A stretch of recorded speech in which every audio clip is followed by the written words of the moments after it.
Welcome to the third episode of VSML 2025 Recaps from Reality TV Warriors. My name is Michael Harmstone, and joining me as always is the Canadian who often asks us for help as he never pays attention to anyone's personal details, Logan Saunders. Good afternoon. And the guy who we struggle not to make gestures at when he's talking, David Bindley. Good morning. Anyway, right before we started recording, Logan was telling us about how he was taking muscle relaxants. Yeah, just 4 days ago, as I was saying, I was just, I was right after I finished teaching my first class since I got back from my trip. I just reached up with my arms to stretch and just severely pulled a muscle on the left side of my body, and I could barely move for about 2 days, I would say. And then yesterday was the first day where I could actually walk around and move without much pain. And even today, this is day 4, and I'm still struggling to move without any pain. Ouch. It's ridiculous. Yeah, I asked Saunders how he was, as I so often do before we started recording. He's like, well, there's been some fun since I came back. And I'm like, just shut up until we start recording. This is all good stuff. This is all gold. How's your week been, Bindles? Because, yours will be a lot shorter than Saunders, so you can go first. Pretty good. I haven't really done a hell of a lot. Just sort of slowly pretending to care about work. Oh, good. Yeah, it's been that kind of a year because we're in the phase sort of where school holidays are done, so people are getting the kids to stay home and get ready to go back to school. But it's not quite Chinese New Year yet. Plus, We've got tennis on, so there's basically nobody coming. It's wonderful. It's Logan's favourite Zodiac year as well, because it's the year of the snake. Oh. Jeez. And where in the world was Logan Saunders? I was in China. Well, Hong Kong. Yeah, I was in Hong Kong and Macau. Yeah, for a week.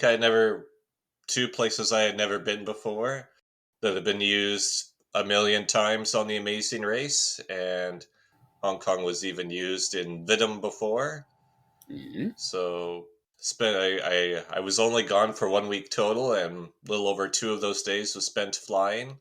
So I really only had 5 days in Hong Kong and Macau, and everyone thought I was crazy for traveling all that way just for 5 days. But it was definitely worth it. I thought I would just be really tired when I got there, but it was the exact opposite. I had a blast checking everything out around Hong Kong. And you didn't dare to go in a high-rise hotel, did you? You were in a hostel, I believe. Yeah, but the hostel, this has never happened to me before, but the hostel dorm, because the reception area was on the 2nd floor, and then the dorm was on the 14th floor. Yeah, that sounds about right. Yeah, that's how, I was about, and then the hostel was a bit straight, because hostels in Hong Kong don't have as high of a rating compared to most places with hostels around Asia. And it was really bizarre that I think there were people that were staying at the hostel who were staying there long term, which doesn't really happen in hostels. Mm-hmm. So there was a group of people staying at the hostel who were really angry whenever people were talking or having fun in the common room area. So whenever I was talking and making friends in the hostel, there'd be various people just on their phones or on their laptops, and they would just occasionally glance over and just glare at us, because how dare we for talking in a hostel? I know. How could you? Yeah, how dare I? Did you consider sleeping on the conveyor belt at an abandoned airport? No, but I won't be surprised if Hong Kong eventually gets to that point. Well, Hong Kong won't get to that point with the old airport because it's now the cruise terminal. Because I've been there. Kai Tak was infamously the airport where you fly between skyscrapers in Hong Kong, but it's now the cruise terminal. Oh, okay. So I've been there a couple of times. I must have told the story about when I went to Hong Kong. We were in a big skyscraper hotel, and my dad does not like heights, and me and my brother, being dickheads, took a picture out of the window from about the 34th floor of the view straight down, just to, annoy my father. So he knew that we were safe, and also to be complete trolls. And I don't think I've seen so many skyscrapers in such a small area before. I think Hong Kong by far wins the award for that.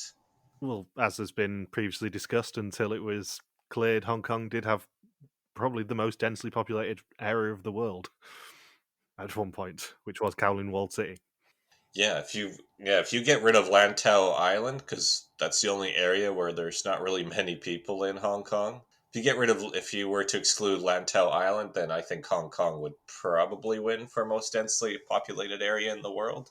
Yeah, because Lantau is, I believe, where Hong Kong Disneyland is, because it's the only place there was space. Yeah. And you had a nice time flying through San Francisco, I believe.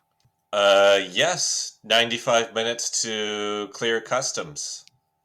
A lot of people miss their flights. There is a lot of people swearing in line.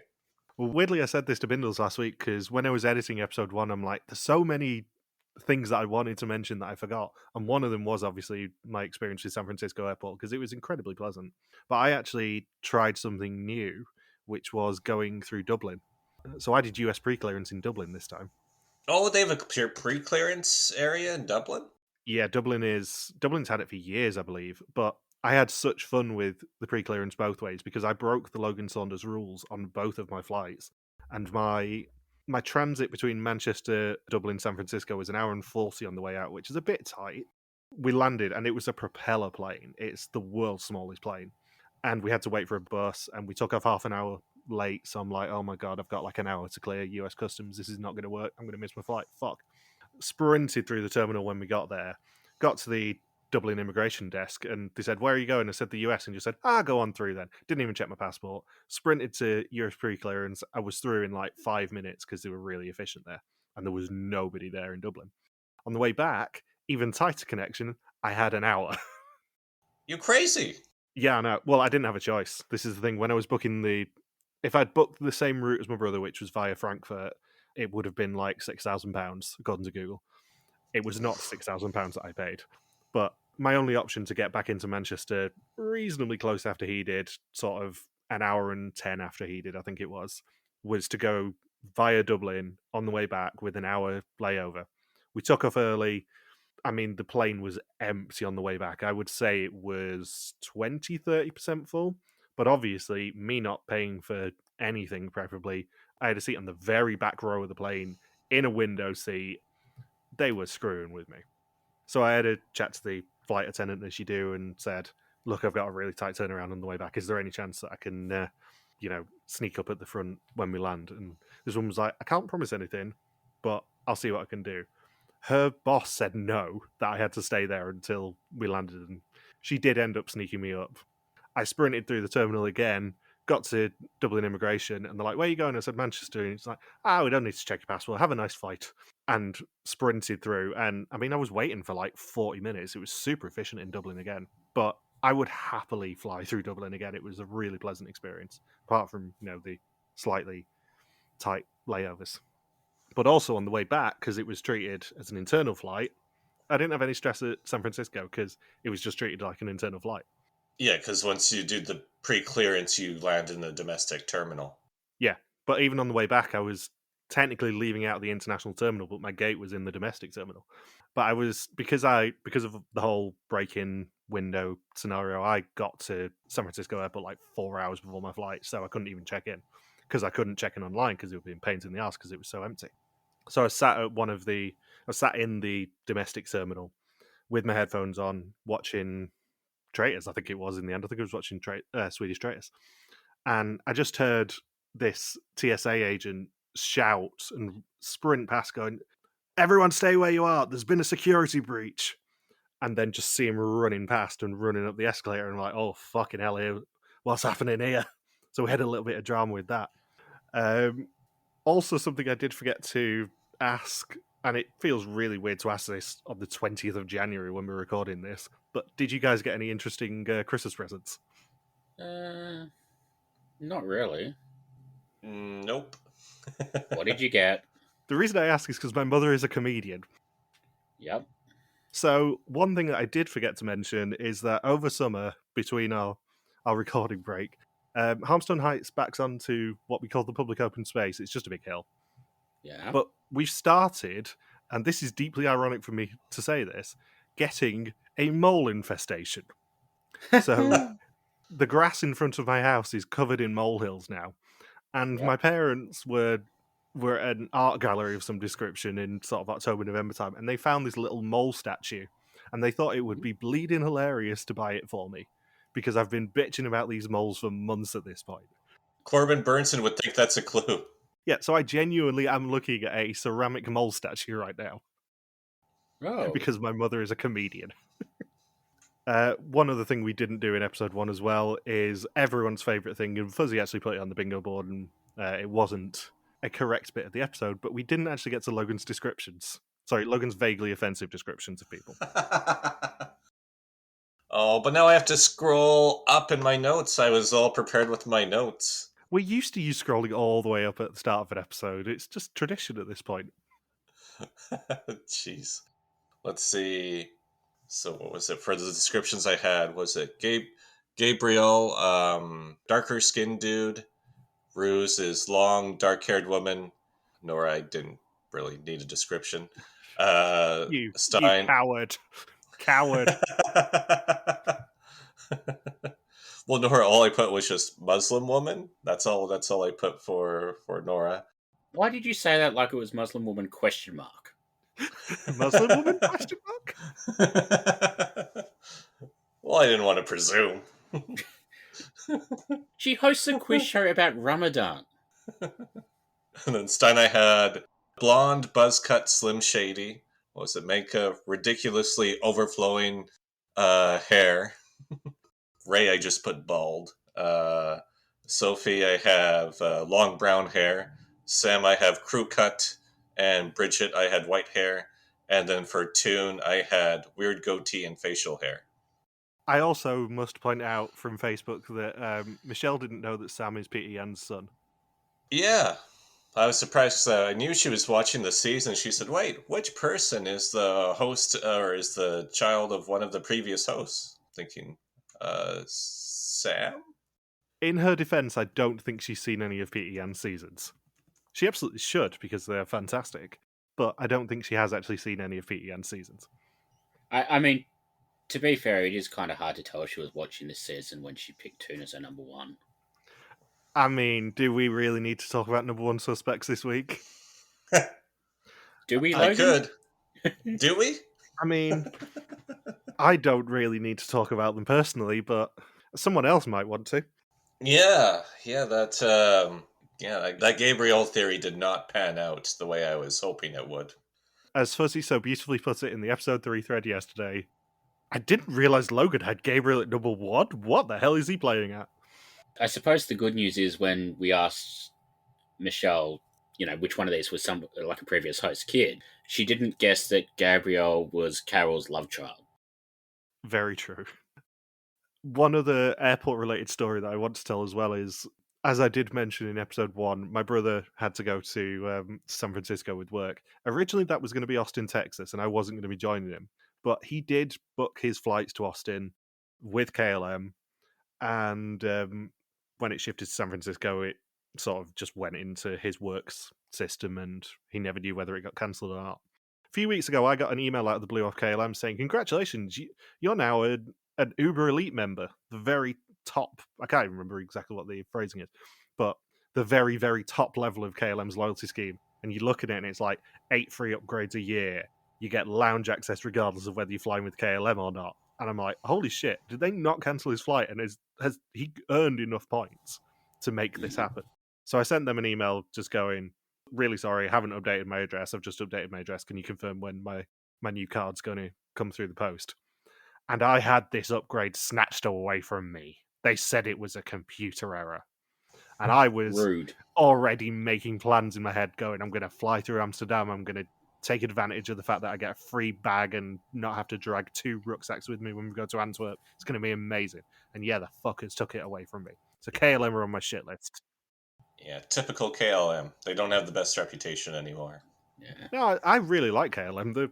They're very pleasant, hence the fact I've got the loyalty scheme, but I was very annoyed at them when they did that. Yeah. Typical Dutch people with a luggage drone. I know.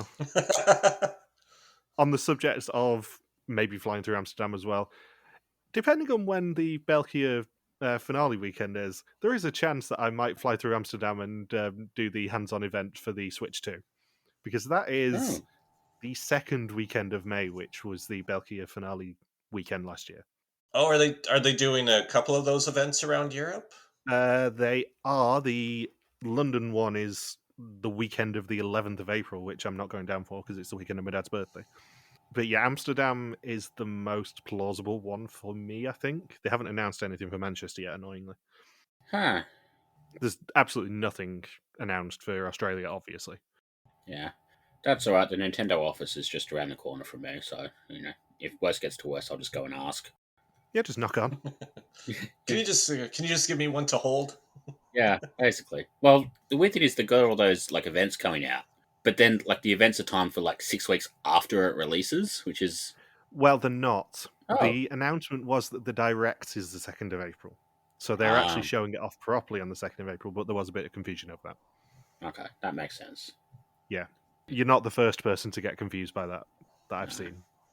It was a bit weird that they put the announcement out basically the same day the Donkey Kong Country remake came out. Yeah, and everyone knew it was going to be that as well. That's the hilarious thing. Everyone knew it was going to be that day they announced it. So New York is the 4th to the 6th of April, which presumably will be at the Nintendo store. Yep. LA is the 11th, the weekend of. Dallas is the 25th. Toronto, Paris, London, Milan, Berlin, Madrid, Amsterdam. Oh, it is doing Melbourne. It's doing Melbourne that weekend as well, the 10th and 11th. And then Tokyo in April, Seoul at the end of May, and Hong Kong and Taipei at later dates. When is the Toronto one? April 25th to 27th. All right. You're home for Nintendo news. Anyway, let's get to more pressing matters. There has been a Pieter Jan-ker Samble. Yes, there has. What was the offer, Bindles? So, as we know with bingo, every week I get bored, and when I first started, I was basically just colouring in the squares, and then I got bored and decided to just do pictures, just to be a troll. And last week when I saw the karaoke challenge in the preview, I'm like, I'm doing karaoke pictures. I don't care, whatever else it is. So I offered to Fuzzy to try and guess what the pictures were. Without telling her that it would be karaoke themed. Yeah, I told her, I'm choosing the pictures based on the preview. I didn't tell her that it was going to be karaoke or whether it was going to be something else. I told her, I'd shown you what the pictures were. I basically told her if she can guess either of them correctly, and she can get 2 free corners on the bingo board for next week. But if she doesn't guess either of them right, she loses 2 corners. Yeah, emphasis on the word correctly there, because we are going to be very strict on this, and it has to be the correct choice for green or the correct choice for red. Yes. If you mix them up, you don't get anything. Yeah, and obviously, like with all the other Pieter Jan-ker Sambles, she has the choice not to do it. Yeah. She did do it, though. Yeah, oh yeah, of course she did. Because she didn't want Logan to call her a chicken. Can Canadians? Can Canadians cluck? Ooh, who's clucking Saunders? After episode 1 where I called it Can Cormorants Bleat, I'm not doing Can Canucks Cluck. Clucks for bucks. Just call it Who's Clucking Saunders. So I have a response from Fuzzy. She's saying she's picking the Demol Belgia Carpool Karaoke Challenge as the green picture, and James Corden Carpool Karaoke as the red picture. Which would have been very good choices. Yeah. Except... Yeah, she wrong. Yeah, she wrong. She wrong! Because I have used the Demol Belgia Carpool Karaoke Challenge, but it's for the red picture. Yeah, unfortunately, them's the rules. Yeah. So this week's pictures, the green picture is the karaoke challenge from Georgia with Simona Wyman's miming Paradise by the Dashboard Light, and the red picture is the Dashboard Light from the Note Diabolique challenge, which was a big red light on the dashboard. So, sucks to be you, Fuzzy. Yeah, unfortunately, when Bindles told me this, we may have laughed a lot that you had managed to fumble it in the most fuzzy way possible. Yep. And final bit of pre-episode admin, who were your suspects last week apart from Michael, John, Olche, and Linda? Did you see that or not? Yes, I did. Good. Just making sure, because you didn't actually comment on it. I was quite proud of that. Oh yeah, I meant to share it, but then my Wi-Fi really sucked in Hong Kong. Yeah, you Yeah. never you never actually acknowledged the wonderful joke that I did there. No, I had a really good laugh over it. Yeah, especially Linda. Don't blame me. I tried to make him pick the two Jordans and Fuzzy. I will also say it was an absolute accident that the initials spelt MOL. I was just thinking who are the most bonkers traitors that we've had in the past few months, and came up with those three. And then as I was putting it in, I thought, those initials spell mole. I'm just going to do this and make people think that it's a clue. Unfortunately, not a clue. It was just me being a troll. Can we just acknowledge how awesome of a traitor Linda was for 6 episodes? 7? Or She 7, managed well, to yeah, make it to 7, week yeah. 3. Yes, Linda is potentially the most entertaining traitor that English language traitors has ever had. She was hilarious. Linda, we think you might be the traitor. Actually, I think you are the traitor. Oh, really? Who the hell's gonna come in? Oh no, Libby's gone. She Libby's was like a gone. daughter Oh, to me. yeah. She was my daughter. Yeah, Linda, you were taken too soon. Anyone who did not appreciate Linda on Traitors UK has no soul. There were a lot of people on a certain Discord server that I will not mention who were being incredibly miserable and saying that Joe and Jake are entertaining characters. Unfortunately, they are not. I'm not even making a joke here. I forgot Joe was even on the season for about 4 consecutive episodes. Without throwing too much shade on him and turning this into a Traitors podcast, there were 500,000 applications to that series, and I refuse to believe that he was one of the 25 most interesting people they found. Nepotism was involved somehow. Yeah, I don't know who his dad is, but evidently his dad is presumably Claudia's husband or something.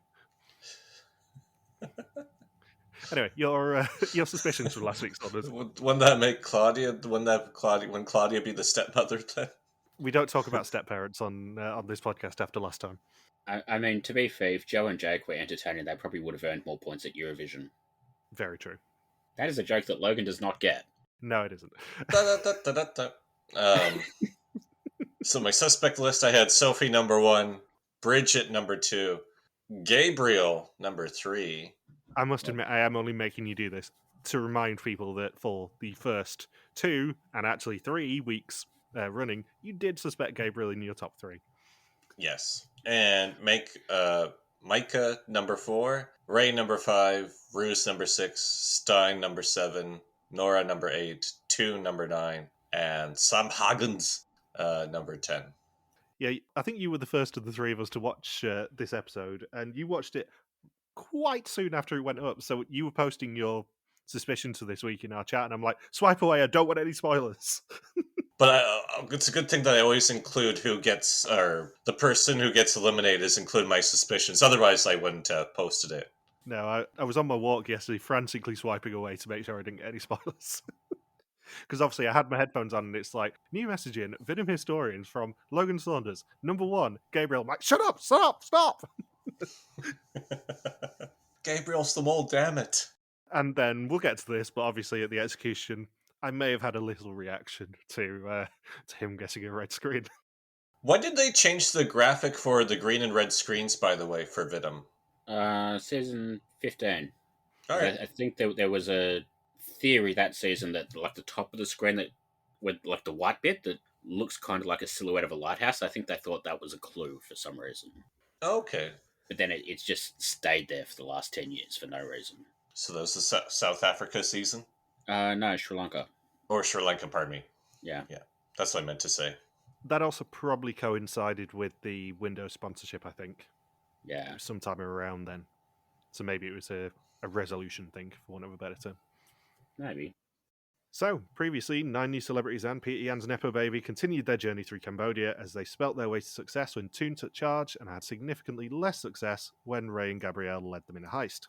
4 of them were captured and had to escape a vault, but thanks to a move from Rose, only 3 yokers were required too. At the first execution, it was a shock for the whole group as the guy with a photographic memory went home in the form of Michelle's number 1 suspect, Toon. Poor Toon. Yeah. Did you want to eulogize him?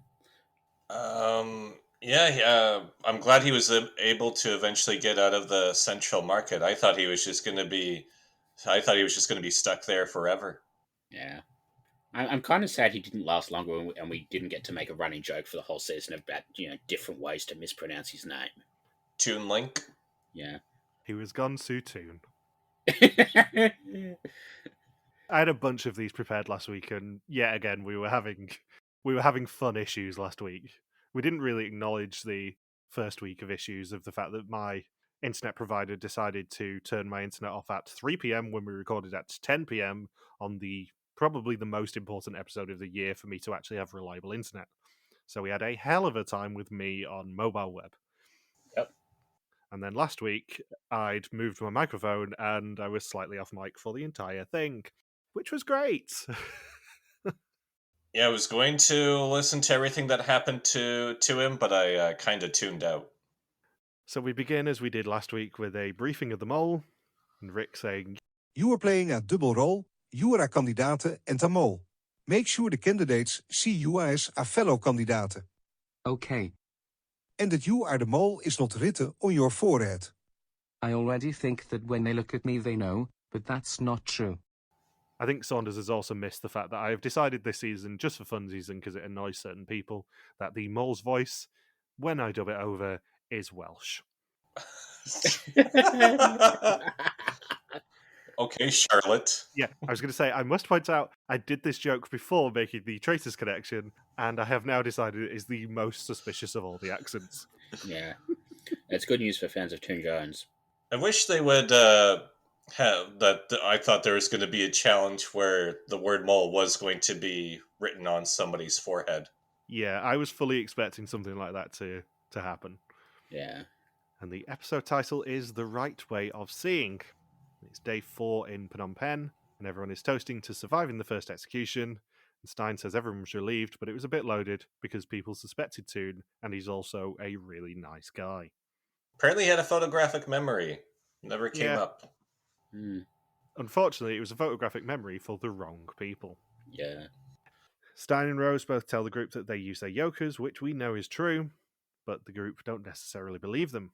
Sam says he wants information from Maaike in exchange for her yoker, and she suggests he hide it from her where the sun don't shine, to which he says he already has. The least sanitary yoker in Vidum history. I must also point out that I did resist the urge there to put a reference to that as either of your intros this week. Yeah. I don't know that it's the least sanitary yoker in history because Tigo had some. Yeah, and he only touched it with his hands. Yeah. Sam's touched it with his Haggans. And on the hiding stuff up your ass joke, I really could have used you telling me that you'd been on muscle relaxers a bit before the episode started, because I would have rewritten it if you'd told me that. It's Phnom Penh, not Phnom Poppers. And to end their time in Phnom Penh, it's a nighttime assignment at a karaoke bar, which always bodes well. Rick says they're going to be randomly picking Dutch words and have to pick a karaoke song to portray that word with. I like the setup where, like, Gabriel gives us the confessional, the one time we actually hear him in this episode, where he's like, hey, this looks horrible. I like those vibes. And he quoted KK Kendra from Amazing Race 6 by saying, oh, I saw a kind of ghetto-like street. And I was thinking, Gabriel, I don't think Kendra's the person from reality TV that you want to be quoting. They just keep singing and singing. They just keep singing, yeah. And in Ethiopia, they just choose to sing. I find it refreshing. We are really straddling the line here. Each correctly guessed word is worth up to €300, but if they don't sing in tune, they will lose some of that money. He was eliminated last week, Michael. Exactly. If he had not gone first, we would have had so many tune jokes here. This is just a missed opportunity. Yeah. Missed opportunity. Jesus Christ. Again, I had so many of these prepared last week, and we just didn't have the time to get to them all. Yeah, it's a shame we didn't get to play Name That Tune. I have a question, Logan. Yeah. When you were on muscle relaxants, did you lubricate your throat a bit? How else did he hide the yoker? Also, I love that there is a non-zero chance of this joke paying off, given that hopefully Jill is going to give us some yokers this year. I was thinking, did Marika, was that too literal of a translation, or was that an accurate translation for what Rick said? I think it was probably an accurate translation because they all laughed. Yeah. Poor phrasing, Rick. Phrasing, Cyril. Phrasing. Yeah. I heard that line and I was like, the fuck bomb was 2 years ago. Keep up. Also, he weirdly sings part of his intro and I couldn't work out why, like, aside from the obvious Josh. But it just seemed like completely random. I think, given what we saw later in the episode, I think Rick may have had a few beers while he was waiting for them. Because he definitely had a beer by that laptop. Yeah. In my first favourite bit of this challenge, because obviously this challenge is amazing, how was Bridget picked first? Someone volunteered her. Yeah, Rick says, who's going first? And Sam immediately goes, Bridget! Throw her to the wolves. It was a Sam Hargan's dick moment. And then she compounds this by singing a song by her ex-boyfriend, to which Sam cannot stop laughing at this. Even worse, it's her ex-boyfriend's dad. Oh, is it? Even better. Yeah. So, apparently Andre Haas was, I don't know. He's, basically Dutch. Engelbert Humperdinck sort of level. He's basically Dutch, okay. He's basically Dutch. And I love this episode already, and we're not... Well, I was going to say we're not that far in, but we really are in the recording. Yeah. So, anyway, the dad is sort of very well known, but his son's a singer as well. And Bridget basically banged his son while his son was with another woman or something. Yeah, so Bridget is the other MILF. Okay.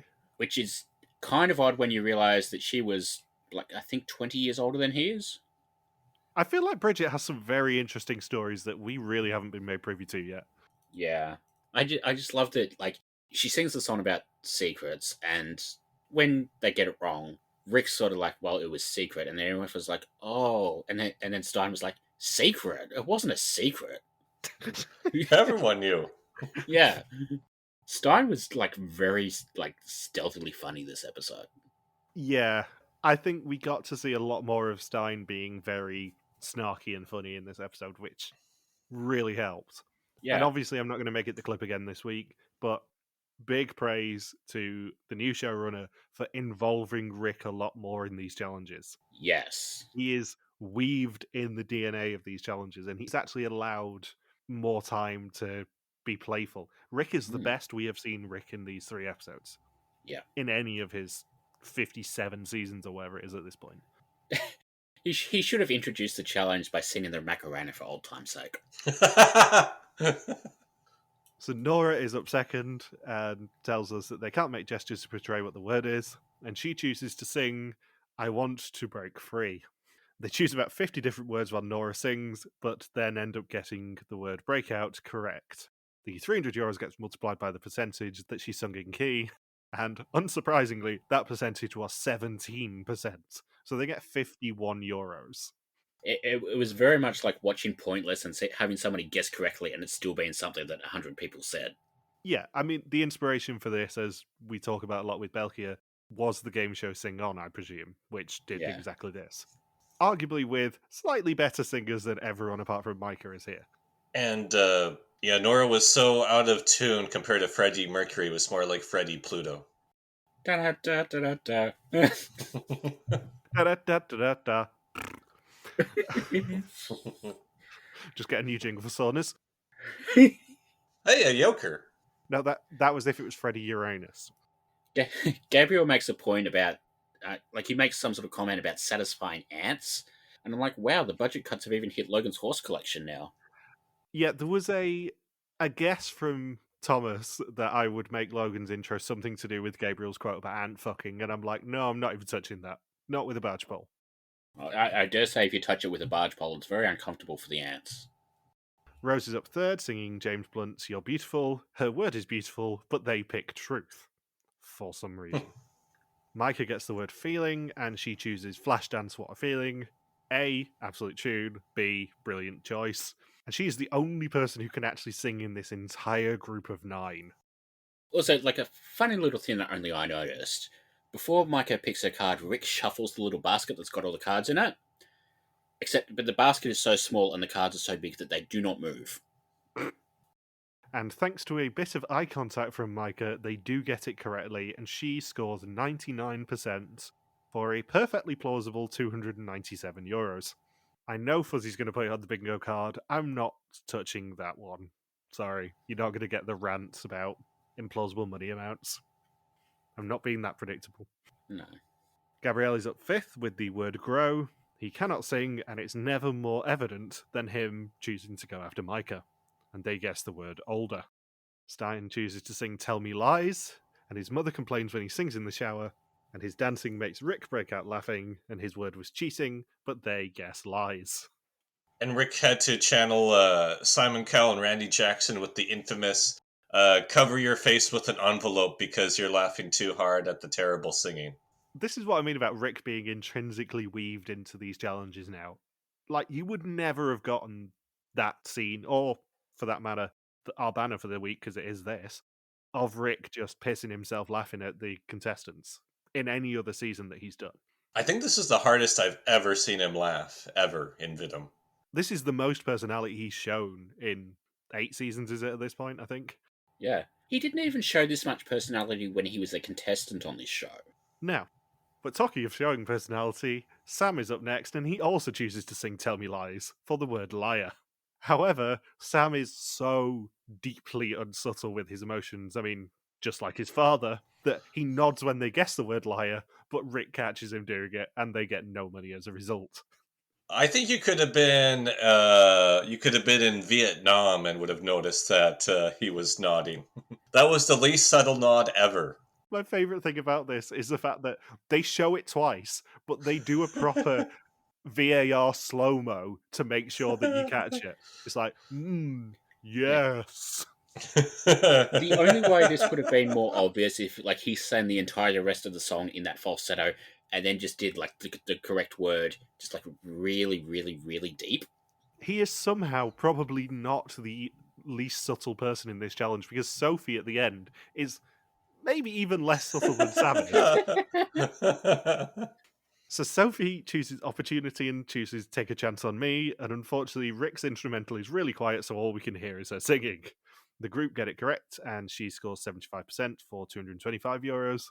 Ray is then the last to sing his first song and chooses the word patience, and he glares at them when he sings the word patience, somehow getting away with it, and earning another very generous 75% or €225. I wasn't expecting it to be 75% for him. No. I was expecting him to sing Guns N' Roses because that is the most in-character thing imaginable for him. Yeah, absolutely. We then get a montage of 8 of the last 9 songs where they earn €69. Nice. And 156 before Sophie picks the final word, which is lamp. And obviously, the first song you think of when you hear the word lamp is Queen's seminal hit, Somebody to Lamp. So, I'm just going to throw this out there. The best song probably would have been a song from Aladdin, right?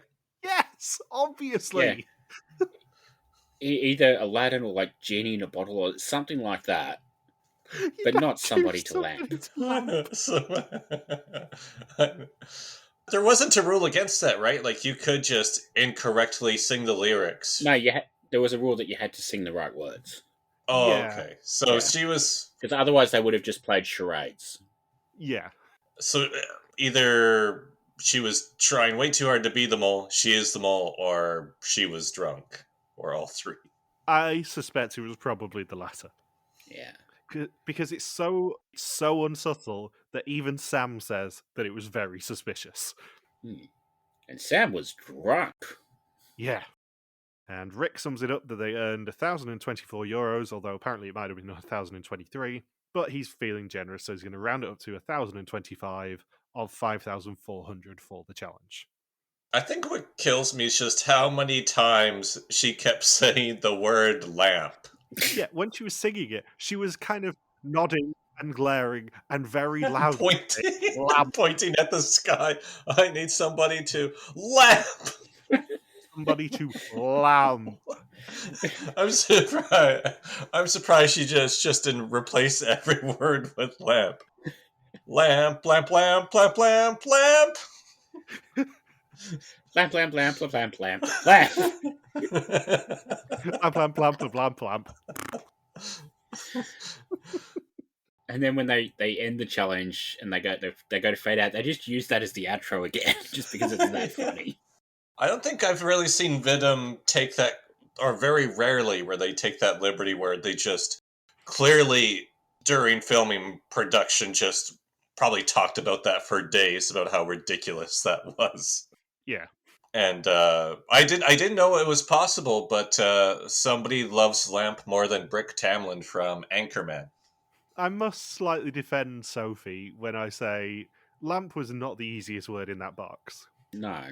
But there were better choices on the table. Yeah. In their hungover state, they then decide to drive them 6 hours to Siem Reap on the morning of day 5, and Sam in the car shows off the Jan-ker again that Maaike is still not allowed to have. And he says he hardly focused on anyone's personal facts, so that's what he wants Maaike to help him train for. Yeah, by that point, that Jan-ker has been in every orifice in his body. Yeah. Every orifice. Every orifice. And I've done the bus or minivan ride from Phnom Penh to Siem Reap.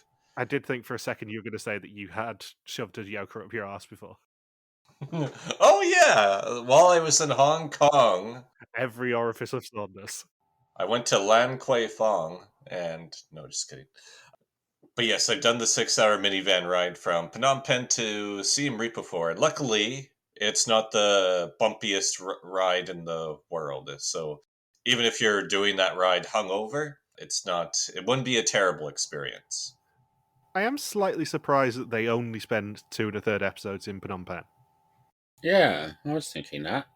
I wasn't that. I was expecting them to leave Phnom Penh this episode just because it's pretty much known as one of the smaller capitals in Asia. Like there isn't a huge amount to do in Phnom Penh. There really aren't that many landmarks. Siem Reap and Koh Rong are way more popular with tourists compared to Phnom Penh. Like before I went there, all of the recommendations were, you only need 1 or 2 full days in Phnom Penh, and then you should go somewhere else in Cambodia. Yeah. It's not really that big of a city. I presume this means that we're going to get probably half the season in Siem Reap now. Probably. It's definitely way more popular with tourists. We're getting at least 2 more episodes for sure. Yeah. At least with Siem Reap, you can do an episode in the temples. You can do an episode in that weird floating village every Amazing Race goes to, like that sort of thing. There's more options nearby. Where I think with Phnom Penh, you were basically stuck to the city bounds, really. Yeah, there's only the rural location left after Siem Reap, so yeah, it's kind of got to be about 4 or 5 episodes in Siem Reap, I think. Yeah, because like the first episode, I was thinking that was almost everywhere I went to in Phnom Penh, and then the only other location would be the killing fields, which Yikes.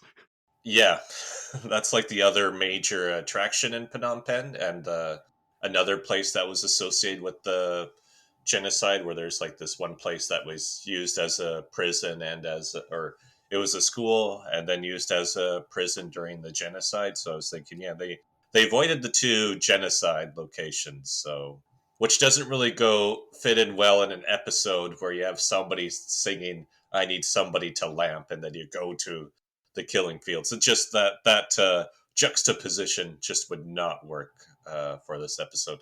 I mean, to be fair, doing an execution in that sort of place is really more of a Pieter Jan era thing. Yeah, Pieter Jan would have greeted them and gone, "You don't like it, but I don't care. Whatever. This is how it's going to be." Anyways, yeah, let's get away from the whole genocide. Yeah, let's laugh at Stein not knowing the word Mekong after 6 days in Phnom Penh. Yeah, genocide is one of those topics we don't tend to veer into on the podcast that much. Mekong. I mean, there have been times, but yeah, it's come close. Being around Logan. Yeah, it's tempting. The Mekong, is that a new character in Donkey Kong? So when they get to Siem Reap, they find 9 hotel keys waiting for them in the hotel lobby. And Bridget is so excited that she gets her own room because she finally gets to lie naked on the bed after 4 days. Look at me! She wants to do snow angels on the duvet. Yeah, that's all it cuts to throughout the whole episode. She's not even playing the game at all.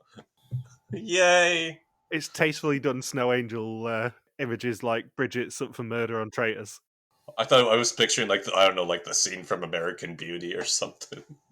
Well, you know how people always comment on Traitors when you have those weird shortlist scenes and there's always someone attractive in a shower or in a bath or whatever? Yep. Bridget's one is just a very carefully done one where she's doing snow angels on the duvet cover.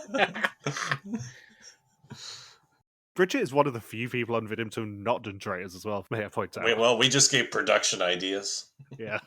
I don't think in Olche's season they did the weird kind of semi-erotic B-roll that UK especially loves doing. Oh no, she's doing Michael Jackson. You just have Sophie in her room, tastefully covered by a lamp. Everyone then relaxes at their hotel and they discuss in the pool whether it's the right time to switch treasurer. However, they spot that Stein and Sophie are missing, and 3 of them, as we find out, have cards in their room saying that they won't be sleeping at the hotel this evening. This is then confirmed at their evening meal as Stein, Sophie, and Ray are all missing, and they then realise that it must have been an assignment.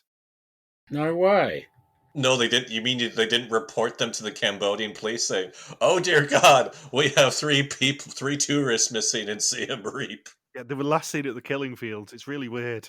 Yes, we are on a game show that has executions. Yes, I do understand how that's confusing. So that's why they changed it from execution to elimination. That makes so much sense. Rick then receives a booty call from the mole, and he says, Hi Mole, I have important information for you about tomorrow's assignment. The candidates will play a which of the 3 and must guess who is speaking the truth to earn €1500 for the pot. So if you want to stop them earning money, you must make it unclear who is telling the truth. Oddly enough, they've done this challenge before. Yeah, a couple of times. 20 years ago. It's a Dutch institution. So they wake on day 6 with 3 missing people still there, and they basically know it has to do with the room keys that they picked. Stein's the first to resurface at breakfast, and he looks like he hasn't slept.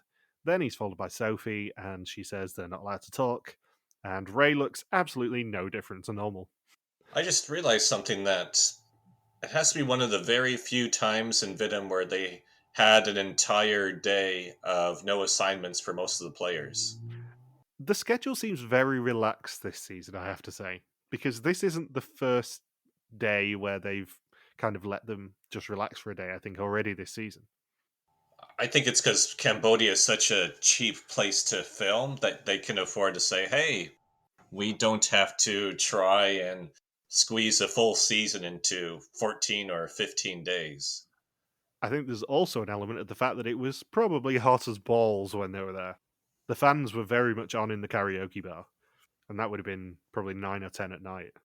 Yeah, that could be they didn't want to completely exhaust the contestants. Yeah. So Rick then appears at breakfast and tells them that the 3 people were indeed missing, and it was part of an assignment. 2 of them will be lying about what they've done, and if they pick the one who tells the truth, they will earn €1,500. However, if they pick a liar, that person will earn 2 yokers. The claim that they all make is that they slept at a deserted airport the previous evening, and Rick gives them the basic information. Whoever slept at the abandoned airport was snuck out of the hotel in a tuk-tuk. And also some ended up with the SpongeBob SquarePants shirt in the process. Yeah, I'm assuming that that is pandering to us and referencing our seminal joke from last year of SpongeBob SquarePants. Da-da-da-da-da, papa. I will also point out that whenever I try and type SpongeBob SquarePants, which is more often than you think, my phone does still try and autocorrect it. It happened only this week. You're welcome.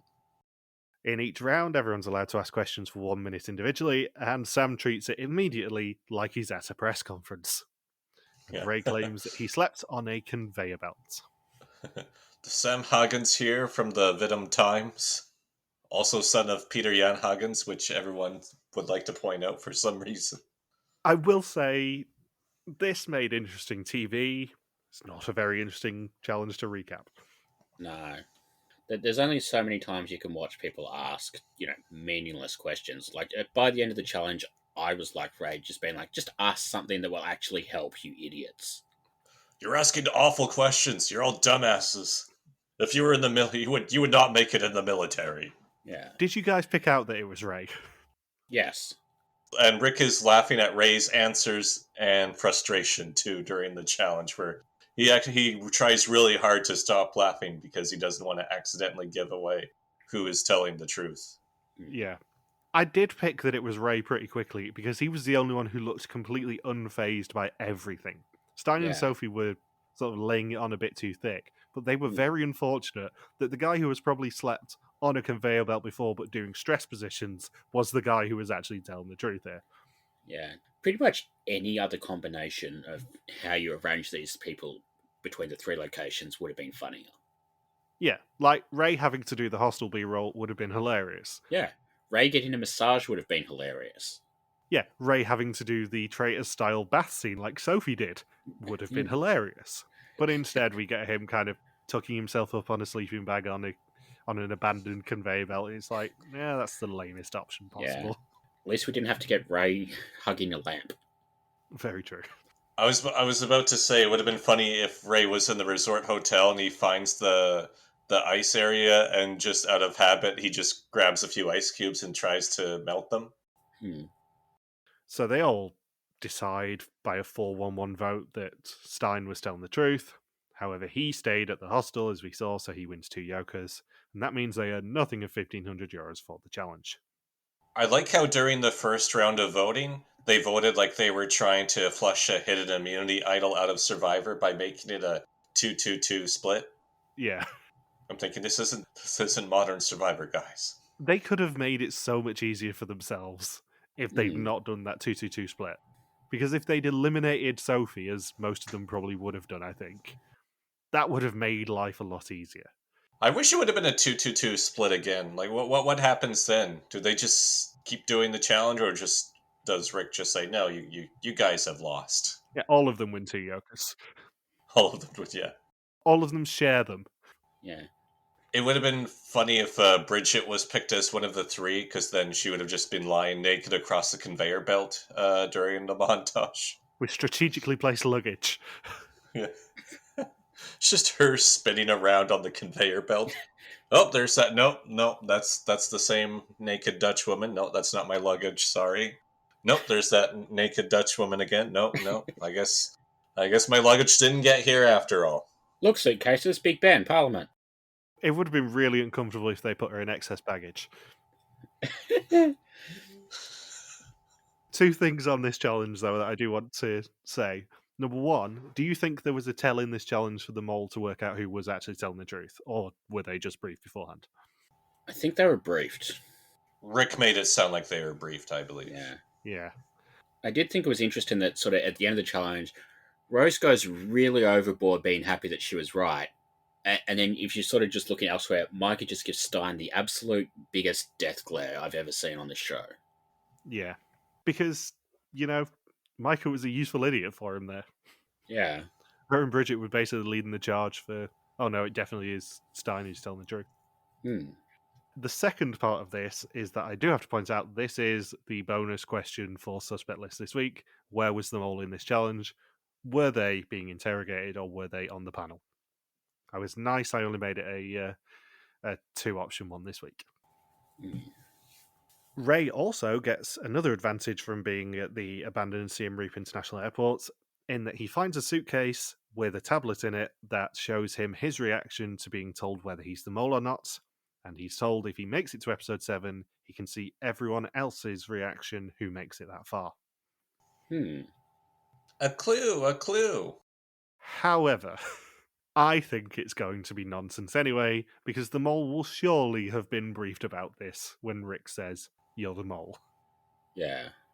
There's no way he's going to get any concrete information if he makes it that far, which I don't think he's going to. No, I got a feeling he'll be out in the next couple of weeks, which honestly I can't wait for, because like he feels like Ellie loosed with maybe 30% of the charm at this point. Yeah, He's Ellie loose without the self-awareness, I think. Yeah, he's Ellie loose, but played entirely seriously. Yeah.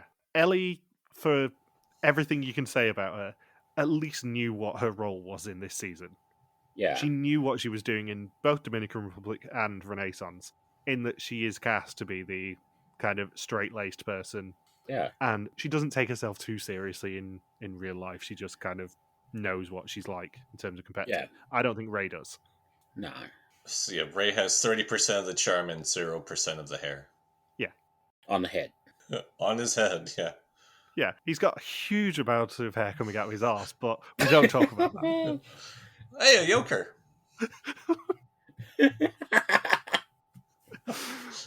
And Ray says that he's going to trust 2 people with the information and tells Sam immediately to put his hand down. Because, again, Sam knows what his role is in this season, and he's being a bit of a troll. Yeah, he says, put your finger down, Sam. It's not a yoker. I think board games at the Hagen's house must be hilarious fun if Peter Jan is as he is and Sam is as he is. I just think those two together must be absolute carnage.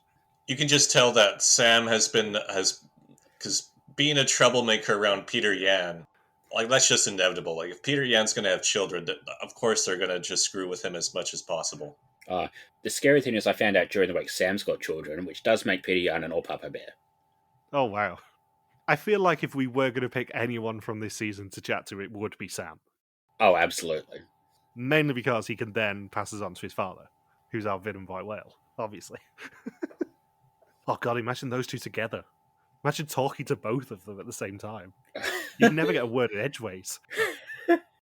So Rick also warns them to prepare for test and execution, and does tell them all that it's not a normal one.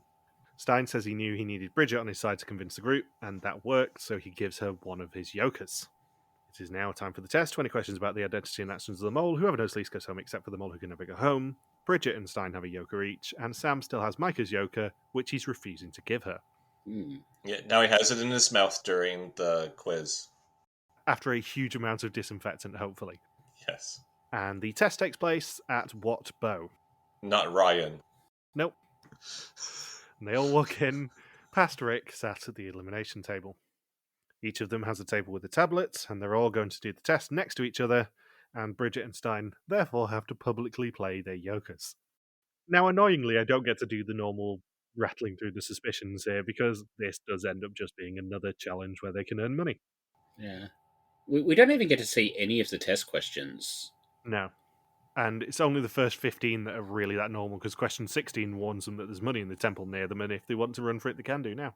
But their time is not going to stop. What would you do in that situation? Would you run immediately, or would you finish the test first? Run. I think it would depend on whether I'd been splitting the questions up until that point. Like, I think if I felt confident that I had, maybe 3 or 4 answers on each of my suspects by that point, I think I would have been more confident running than if I'd, done what Gabriel did and basically decided I'm going to do, my first 10 questions on suspect A, my second 10 questions on suspect B, and then sort of just get to that point and then realize, well, you've only really got answers on 1, maybe 2 people. What if it's the third person? Yeah. They're also told that out of the 750 euros that is in the temple, they can buy yokers for 250 euros a pop if they exchange it with Rick, which, again, something I alluded to 2 weeks ago, is a wrinkle that came over from Oman. It was 200 euros in Oman, but they had the opportunity, when they had physical cash in their possession, to exchange yokers with an NPC for a flat fee. It also asks when the mole went to the temple, and where the mole sat in the execution, because they all get to pick for once. Sam is the only person to actually buy a yoker, and he plays it, and Rose takes the opportunity to swap to his seat to drive him a little bit bonkers. And when the dust settles, they collected 500 euros of notes, but 250 euros have been spent on the yoker. The gong, which needed to be struck by each person for 50 euros a pop, was struck 5 times, earning them 500 euros total of 1,200 for the challenge, 1,525 euros of 8,100 for the episode, and 4,125 euros of 17,350 for the season so far. And we also find out, because it wasn't in the episode otherwise, that Bridget is now treasurer. I Huh. wish there was more ridiculousness with ways to earn money during this, because there's the hit the gong and you earn 50 euros. Ride on this unicycle for 5 seconds and you get 20 euros. Play this xylophone for 10 seconds and you get 5 euros each. Build a card house on this platform while the luchadors are fighting just next to you. Go find money hidden under a seat in this circus that we've put nearby. We have this NES plugged in. Play through Super Mario Brothers level 1-2 to earn 25 euros.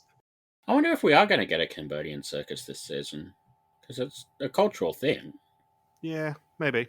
They seem to be leaning into the Cambodian cultural stuff as much as they can, so Yeah, it's not out of the question. certainly a lot more than they did in Mexico or South Africa, or Albania, really. Because Mexico was really just the Dia del Topo. Yeah, And like that we was it. got we got Dia del Topo, we got the luchadors, and that was basically it. And they did nothing in South Africa really, except for maybe the icebreaker challenge. The state dancing in Mexico as well. Yeah. So Ray is the first to get typed in, and it's green. Nora is second, and both Bindles and I predicted that she would go home this week, by the way, Saunders. And hers is also green. And at this point, I'd accidentally looked at how much time was left on the episode before Nora was typed in, and I'm like, oh god, Nora's going, yes, we get it right. And then she gets a green, I'm like, fuck. Whoever's typed in next is going home. If it's someone from my team, I'm going to be so annoyed. And then it's Gabriël, and I might have cheered. Wait, and he is. Oh, I missed it before, but how much money is in the Pol Pot now? Oh god. Saunders. I told you we're not talking about genocide. It's called the pot. How much money is in the pot? And it's a Cambodia season. Of course, we have to say how much money is in the Pol Pot. I suppose it's lucky they did this challenge in Cambodia and not Vietnam, because then we would have had to work out who stayed at the Hanoi Hilton overnight. Yeah. So it's 4,125 euros of 17,350 so far, which I must draw attention to is still over half already of what was available in Dominican Republic after 3 episodes. Yeah. Don't wait for the pot drone. I'm not sure we're going to get one. Hmm. One of the main bits of feedback that they got on Oman was, yes, there was technically a pot drain in that season, but it was done in a way that was avoidable and that the mole couldn't really steer them towards doing a pot drain, and that actually they were a lot more generous with giving them money, and they weren't as stingy as they have been in doing constant bits of minus money. We've only seen one bit of minus money in this season so far. I think there's a chance that we get some sort of, not a pot drain, but a challenge that maybe has a couple of grand of minus money like there was in Oman. But I don't think we're going to get the proper netmall style Apocalypse Now pot drains. I wonder if they've decided if, like, a challenge, like if the challenges are slightly harder and less obviously winnable, they can afford to say the price is higher, knowing that they probably won't get it, compared to the last few seasons where it's felt a lot like, this is the challenge you're going to win, this is the challenge you're going to lose. Like, they sort of know in advance, which challenges they're going to do well and which challenges are basically just completely impossible. So they can sort of guess the last few seasons where, how much the pot's going to be at any given point. Where this season, I feel like they're sort of maybe not as predictable, but like you can sort of, how do I put what I'm trying to say? Like they're allowing for that slow, gradual building of the pot where they know roughly where it's going to be.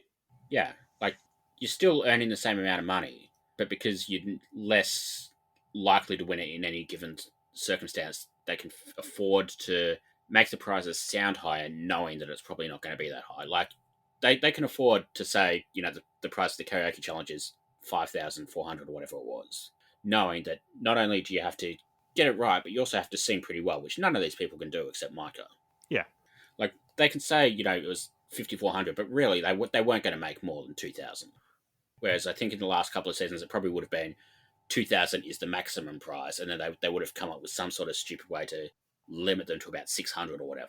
Yeah, without going too inside baseball in it, a lot of these shows have an aimed maximum and what they have budgeted for and what they're insured for and what's acceptable in that time slot to be won. Yeah. Obviously, there's a bit of wiggle room in that, and there's statistical modelling and all that sort of stuff to work out roughly how much they're going to pay out. But a lot of these shows are insured against a certain maximum amount, which is why sometimes you see challenges where maybe the thumb's a little bit on the scales to rein them in a bit. Yeah. I think Oman got the feedback basically that they were a lot kinder with the availability of the money. They were a lot kinder with not putting minus money in there, and they were a lot kinder with not really draining the pot that much and actually allowing them to have a chance, which I think is, by the look of things, is carried over to this season with the pot. Yeah.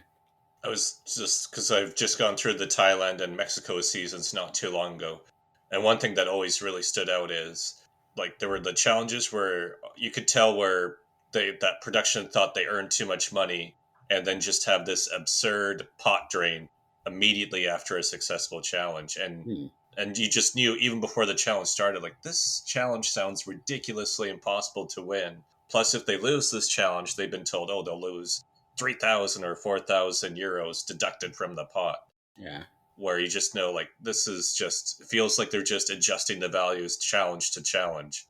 This feels more legitimate, that they just know roughly how much they'll likely win, but they're not tinkering with the challenge value week to week or challenge to challenge. Yeah, we've talked quite a lot on this podcast over 23 seasons as it is of Mole at this point about the heavy hand of production. And I don't feel the heavy hand of production as much in this season so far as I have done in previous Rick era Vidum seasons especially. Yeah. What did you think of Thailand, Logan? Did you know? I just learned about this, but one of the contestants was on Renaissance. So I think that Nadia, I really hope they bring her back someday. I didn't think we were going to actually properly acknowledge this until we talk about Belgia, Thailand. But yeah, Saunders completely forgot who was on Renaissance from Thailand. Yeah. So in our group chat, sort of every episode he watched, he was, doing his like suspect list, ranking everybody. And for about half the season, he knew from Renaissance that it wasn't any of the people in Renaissance, because like none of those people made the finale. But for about half of his watch through Thailand, he had Naja at number 1, number 2, and the actual mole at number 10 or number 9, whatever, like right down near the bottom. Until the finale, where I had the mole as number 1. Yeah, and of course, Bindles and I have our own private chat going, oh my god, he's still not worked it out. He's really shit in the bed here. Like he's hiding a Jan-ker up there. He's still not working out, and this went on for weeks until finally he got it right. Yep. Incidentally, if anyone hasn't seen Thailand yet, go and do it. It is a very, very good season. Anyway, we were eulogising Gabriël before... Were we? Well, kind of, before Logan started making insensitive Cambodian jokes. Yeah. I mean, even this cast doesn't eulogise him in the episode. I know, it's so funny. No. Like, it's just, it just goes, and even the gasp is a silent gasp from all the contestants, which is very fitting. Like, no one even says anything. They just say, oh. Yeah. He doesn't even say much of anything in his exit interview with Rick. I know Logan loves the montage discussion, but, like, he lasted a third of this season, and he gets 2 scenes in his montage and then gets told to fuck off. Yeah, it was like a first boot. And one of those scenes is the scene with Rick telling him he's not the mole, which they did last week for 2. Yeah. The ending of this episode is so wonderfully abrupt, because for some reason it was a lot shorter than the previous 2 episodes. It was 58 minutes as opposed to the premiere, which was an hour and 10. Yeah, that jumped out to me too, where I'm thinking, oh, this is one of the shortest Vidum episodes in a very, very long time. And that's because Gabriël goes home. And it's even more ridiculous knowing how much time in the pre-union they spent with him. Yeah, because he just bumped into literally every other person in the cast. Yeah. And also did a rap about a mole, I seem to remember. I loved that was 3 weeks ago and none of us remember anything that happened in it. Well, to be fair, he was on the list that we discussed of people who we reckoned were going to go out very quickly. And, justified. Yep. But Ray's name in this episode is not typed in until 55 minutes into the episode out of 58. And Gabriël gets no goodbye from the cast. really no goodbye from Rick apart from having a chat and saying he was shocked but enjoyed spending time with Ray, because we saw that. He did say he put his entire quiz on one person. Yeah. Moron. And then Rick just says, because Rick says, I didn't expect you to get the red screen today, meaning, did he do really well on the first quiz? And then Gabriel says, well, it happened because I went full on somebody. And then Rick says, are you serious? Like, completely flabbergasted. Are you serious? Are you being serious with me right now, Gabriel? I don't know why we did that voice. Why we did that voice? I did that voice because you did it, and it was stupid, and it was fun. Are you serious, Gabriel? Why would you go full in on somebody? Have you ever seen this show before? And then Gabriel just says, well, I guess it just speaks volumes about my conviction, because I thought I was right. So, yeah, he really channeled his inner Jan on that quiz. He seemed perfectly nice, but ultimately, he's not a loss for the season, and he gone. No, he channeled his inner Jan when he should have channeled his inner Pieter Jan. So, next time, there is a haunted house, and it actually looks good, unlike the weird one from South Africa. They're bringing the blind bad guys from Belgium, Argentina over. Ooh. There's ice cream and lie detectors. And I will warn you for next week, lie detectors are utter horseshit. They can be beaten by anyone with training. The mole will have been trained to do this if the mole is picked as one of those 3 people who are strapped to the lie detector. It's horseshit. But Dr. Phil says lie detector tests are completely credible. So, with Gabrielle going home, Logan has again lost to the first person after the teams were finalised, leaving him with just Nora and Stein on our pool. Well, that was dumb. Yeah, it's not looking good for me. I still have Maaike, Sophie, and Rose. Michelle has Bridget, Ray, and Sam. You didn't listen to last week's podcast. We did describe Michelle's decision to draft Toon first as dumb. I'm going to describe your decision to draft Gabrielle first as dumb as well, because I thought it at the time. We have never had it where 2 of the first suspicions have gone in the first 2 weeks after we've drafted the pool, and it is hilarious to me that it's happened to you guys. In First Suspicions, it is a good week if you are Matt, Onbekend, Molly, or the Dutch public, as Gabrielle was their bottom suspect, and an even better one if you are Fuzzy or Molly, who are leading the First Suspicions with a score of 37, where the minimum is 36. It is a less good week if you are the one person who put Gabrielle first in week 1, not mentioning any names, Logan Saunders, or Christina or James, who joined Logan at the bottom with a score of 47. Just the way he melted that ice, really suspicious. You are, after 3 weeks, Saunders, rock bottom on First Suspicions. You could say I am out of tune. I'm as out of tune as Gabriel was with this game. You really are. Turns out suspecting Gabriel for the ice thing isn't all it's cracked up to be. There is a lot of bum jokes in this episode. Bum bum bum bum bum bum. We're just going to keep doing that all season now, aren't we? Absolutely, it's going to become our new thing. This week's suspicions from the Dutch public are Rose in number 1 with 21%, down 3 on last week. Ray on 16%, up 2. Sophie on 14 plus 3. Bridget on 12 minus 1. Sam on 10 minus 1. Maaike and Nora on 9 minus 2. And Stein on 9 minus 3. Final 2 questions of the week. Who do we suspect and who's going home next? So my suspect list as it stands, I had Gabriel number 1. Ba-da-ba-ba-da-ba. Bridget, Ray, Sophie, Maaike, Stein, Nora, Sam, Ruse, and I think... Oh no, or not Sophie, Lamp, I forgot that's her name. And I think Nora will go home next. Sophie's full name is Sophie Lampenmolen, by the way. Slampenmolen? Or Frankenlamp? No, Lampenmolen's better. Yeah. Who do you suspect, Bindles? So, for the first time in 3 years, I'm switching top suspects. Ooh. I know. Yeah, because you've picked Sam the past 2 weeks. Yeah. So, Maaike. Ooh, interesting choice. Yeah, well, I feel like the whole thing they've been going on about, you got to make it believable that it's you. I think she went with the karaoke challenge. I think she sort of realized, okay, I'm a theatre person. They're going to expect me to sing well, so I'm going to try and pick a song that isn't immediately obvious, the word, and then they got it right anyway. That feels like the sort of thing that would have happened. And with a whole bunch of clues and other stuff in the last couple of weeks, I sort of things are coming together for Maaike. Sam number 2, Rose, Stein, Sophie, Bridget, Nora, and Ray, because it is not Ray after that display. No, I know this is famous last words, but I do not understand why Ray is suspected both second and by 16% of the Dutch public this week. Jesus Christ, what is wrong with those idiots? He's only 5 behind Rose. Rose is on 21 this week. And next week, I feel like it's about the sort of time we get like a surprise boot, so I'm going to guess Bridget.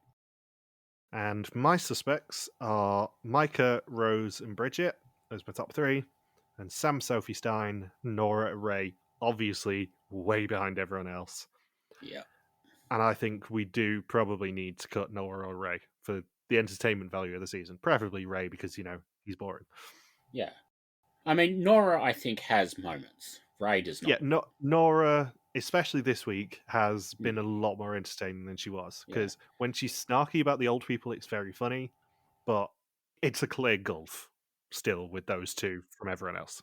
Yeah, it was interesting when they were in the vans to traveling between Phnom Penh and Siem Reap, how the van that had basically all of the women and Sam in it was a hell of a lot more entertaining than the van that had Nora and Ray and Gabriel and whoever else the fourth person was. Yeah, there's a clear entertainment gulf between my top 6 and the bottom 2 there. Yeah. Unfortunately. I like Nora. On any other season, she'd probably be a lot higher in terms of entertainment value, but unfortunately, she's with a group of crazy people. Yeah, Sticker in South Africa, she would have been the highlight of the season. Yeah. Anything else you guys want to say? No, I'm good. Nope. Any more sort of Cambodian death march jokes you want to get out, Saunders? Or no, I've already used all of my genocide comedic material. Comedic. Note the quotations around comedic. No, comedic is what I said. I didn't even. That took me off guard. So on that wonderfully genocidal note, thank you for listening to our Viesta Mall 2025 recap. We'll be back next week to continue the hunt for the new mall in Cambodia. Then we get in contact us on pretty much every social media platform. It's not TikTok, where we are RTV Warriors. Like emails and contact at rtvwarriors.com. You can also support us on Patreon at patreon.com/rtvwarriors. Thank you as always to Maaike for the subtitles, and we'll see you next week. Damn, I screwed it up. That's all right. I screwed it up last week. Yeah, we're not acknowledging that because he's not heard that episode. Jesus. And to be fair, it was a very fun outro last week. Go on, get it over with, Saunders. What the hell is my exit intro? I forgot how to phrase it again.